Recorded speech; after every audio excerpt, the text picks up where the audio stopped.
देखो कद छोटो बड़ो करनो तो बीजेपी को काम है, आपनों काम को नहीं। और राजस्थान में बीजेपी ने जो राजेंद्र राठौड़ को विपक्ष का नेता बनाया, पहले ही बना देना चाहिए था। मैंने तो पहले ही इनसे कहा था, वो मेरे दबाव में बाद में क्यों बनाया उन्होंने, पहले ही बना देते। मैंने कहा था बनाना पड़ेगा, आप इन राठौड़ी को ऐसे नहीं दबा सकते आप। तो अब राठौड़ी कितना काम करेगी तो राजेंद्र जी पर डिपेंड करेगा। हमने तो उनका साथ दिया और हम तो स्वागत करते हैं उनके बनने का, लेकिन वो लेट हो गया। लेकिन बीजेपी का जेब काट रही है केंद्र की सरकार। अब राजेंद्र जी जेब काटना बंद कब करवाएंगे उनसे? सिलेंडर महंगा कर दिया, पेट्रोल डीजल महंगा कर दिया, आग लगी हुई है देश में महंगाई के कारण। राजस्थान की सरकार लोगों की जेब में पैसे डालती है, 100 यूनिट तक बिजली फ्री करती है। सोरे मीटिंग बंद कर, 100 यूनिट तक बिजली बंद करती है, खत्म करती है। 100 यूनिट तक बिजली फ्री करती है राजस्थान की सरकार। और हमने जो 100 यूनिट तक बिजली फ्री की है, इसका हम लोगों के पैसे बचा रहे हैं। क्या कर रही है केंद्र की सरकार?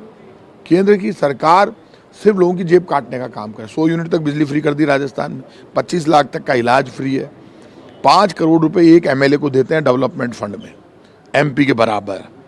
राजस्थान में 1.5 करोड़ महिलाओं को, मतलब लगभग हर महिला को sanitary napkin, sanitary pad free है। पहले बीमारियां हो जाती थी महिलाओं के, बच्ची से लेकर महिला तक, जिनको सैनिटरी पैड चाहिए फ्री कर दिया उड़ान योजना में। पहली सरकार राजस्थान की, दवाई फ्री, जांच फ्री, इलाज फ्री। महिलाओं को 50% किराया लगता है सिर्फ अब राजस्थान रोडवेज में। तो काम हमारा बोलता है। अब बीजेपी कितने बार गुड़ोगे, बीजेपी तो कोशिश कर रही थी रामनवमी की यात्रा में दंगे फसाद कराने की, फेल हो गई। डर गया बीजेपी का कार्यकर्ता, प्लान करके तो आया था। बीजेपी के कार्यकर्ता ने बीजेपी कार्यालय में कहा, भाई साहब हम दंगा करेंगे, केस हमारे लगेंगे, नेता लोग तो गायब हो जाए। उन्होंने मना कर दिया। हमेशा वो पत्थर वत्थर फेंक के करा देते हैं दंगा। अब की बार बीजेपी के कार्यकर्ताओं ने कहा, भाई नेताओं को जिम्मे करो पत्थर फेंकने का। नेता गायब हो गए। बोले तुम और तुम्हारे बच्चे तो सुरक्षित, हमारे ऊपर केस लगवाते हो। मैं खुद रामनवमी की यात्रा में गया, मेरे घर पे रामनवमी की पूजा, हम तो राम के बेटे हैं, भगवान राम के वंशज तो हमें। ये कौन है बीजेपी वाले? भगवान राम दंगा कराते हैं क्या? भगवान राम तो प्यार और करुणा बरसाते हैं, भला करो दुनिया का, उसी को तो भगवान राम कहते हैं। ये भगवान राम कहेगा? ये कौन से राम को मानते हैं? राम तो हमारे हैं, राम तो पूरे ब्रह्मांड के हैं, पशु के, पक्षी के, तोते के, सबके राम हैं। ये कह रहे हैं हमारे हैं, तुम्हारे कैसे हुए भाई? कौन हो तुम?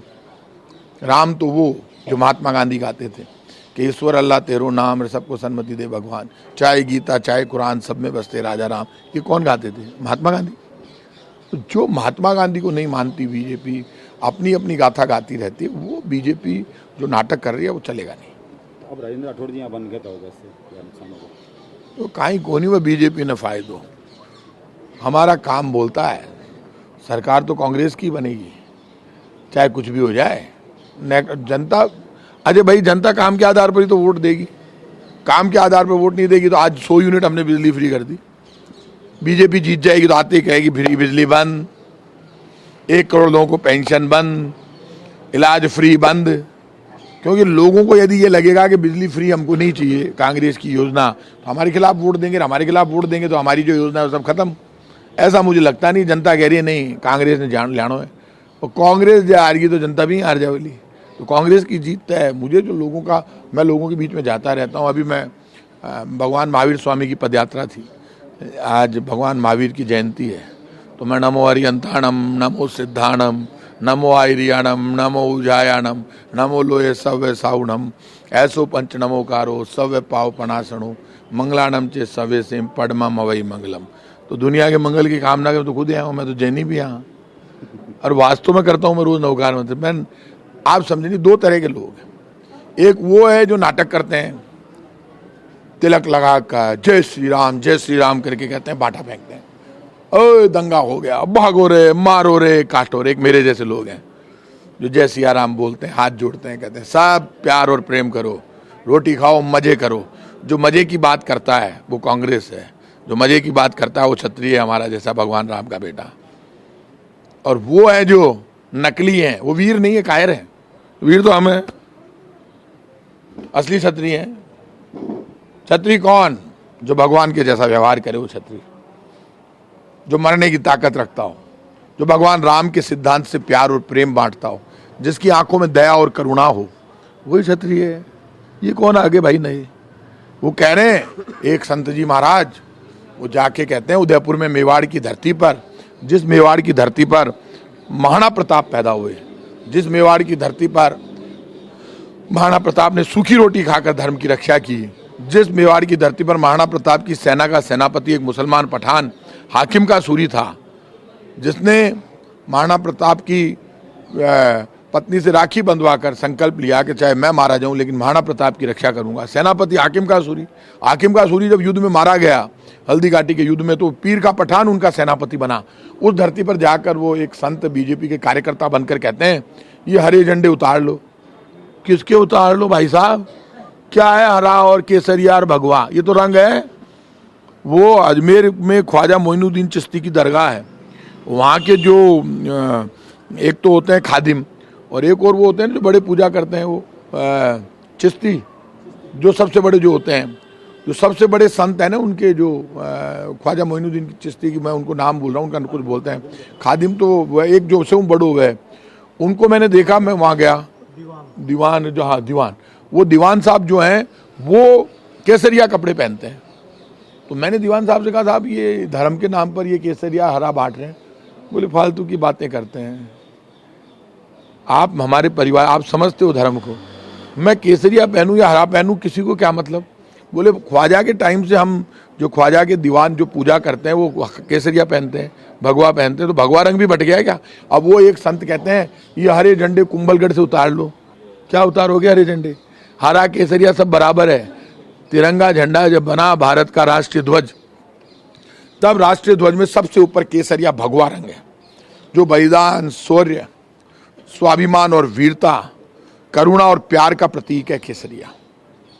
बीच में सफेद अहिंसा और शांति का प्रतीक है। उसके बाद हरा हरियाली और विकास का प्रतीक है। केसरिया, भगवा और हरे के बीच में सफेद है, तीनों मिलकर भारत बनता है। और बीच में जब चक्र आता है तो भगवा, सफेद और हरा मिलकर भारत को चक्र के साथ सबसे आगे लेकर जाते हैं। तो भाई साहब तिरंगे में केसरिया और हरा साथ है, तो आप इस केसरिया और हरे को अलग अलग करने में क्यों लगे हुए हो? कौन है आप? रंग का झगड़ा करवा रहे हो। आपको पता है वहां कौन रहते हैं मेवाड़ में? मेवाड़ में वो मुस्लिम आज भी रहता है जिसके बाप दादा मेवाड़ की धरती पर महाराणा प्रताप के साथ लड़ते हुए मर गए। उन्हीं के तो घर हैं, उनकी तो कब्र बनी हुई है अंदर। अरे हिस्ट्री बिना पढ़े आप झगड़ा चालू करने लग गए। और लोग जो नारे लगा रहे हैं वो पापी हैं। सुन लेना, जो लोग भगवान राम के भजनों में एक नेता का नारा लगाते हैं, बीजेपी के नेता का, वो भगवान राम नहीं है, पाप लगेगा उनको। भजनों में लगा रहे हैं, ये कई भजन गायक गा रहे हैं, जो राम को लाए हैं उनको लाएंगे। कौन लाया राम को? राम दुनिया को लेकर आए, राम ब्रह्मांड को लेकर आए, राम ने दुनिया बनाई है। ये कौन भजन गायक है? बड़ी बड़ी बातें कर रहे हैं, डायलॉग बाजी, जो राम को लाए हैं हम उनको लाए, हम राम के वंशज हैं, कछावा वंश के क्षत्रिय हैं। हम भगवान तोड़ना है? हम भी तो इंसान ही है। भगवान तो आए थे तब, हम उनके वंशज हैं। लेकिन आप पार्टी के नाम पर कोई भजन गा रहा है, कोई पार्टी के नाम पर बंटवारा कर रहा है। कांग्रेस और बीजेपी नहीं, काम के आधार पर। यदि कांग्रेस गलती करे तो मत दो हमें वोट, बीजेपी गलती करे तो उसको मत दो वोट। मैं तो खुल के कहता हूं, वोट काम के आधार पर मिलना चाहिए, वोट कैंडिडेट के आधार पर मिलना चाहिए, वोट विचार और सोच के आधार पर मिलना चाहिए, वोट धर्म और सच्चाई के आधार पर मिलना चाहिए। वोट की ताकत इतनी होनी चाहिए कि वोट से कांग्रेस बीजेपी दोनों डरे। वोट में इतनी ताकत होनी चाहिए कि कोई भी पार्टी ये नहीं समझे कि ये हमारे गुलाम है। जब पार्टियों से आप परमानेंट बंध जाते हो कांग्रेस बीजेपी से, तो वो नेता ये समझता है ये तो सब हमारे ही हैं, वो काम ही नहीं करता। यही हो रहा है केंद्र में बीजेपी के समझ में आ गई, रोटी मत दो, रोजगार मत दो, धर्म के नाम पर झगड़ा कराओ।